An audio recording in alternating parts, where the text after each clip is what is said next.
My undergraduate degree is in biology with an emphasis on molecular genetics.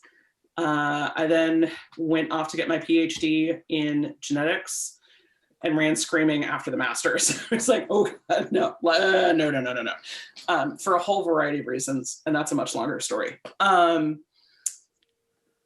There's the obvious stuff of having a science background helps me tremendously on certain projects.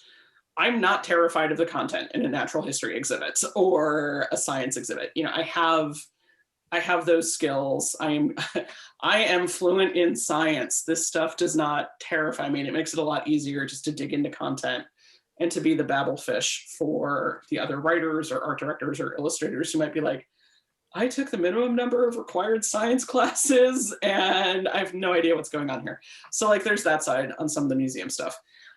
It's actually more applicable than you'd think on the theme park side of stuff, particularly if you're talking about being authentic when it comes to the plant life or representation of a physical place in terms of the botany and the natural history and what have you.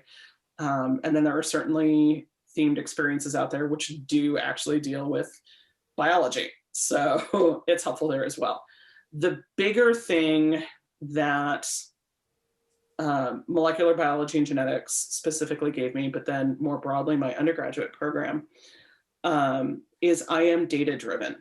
I do not sit there going, I think, I feel, my hunch is, my gut says.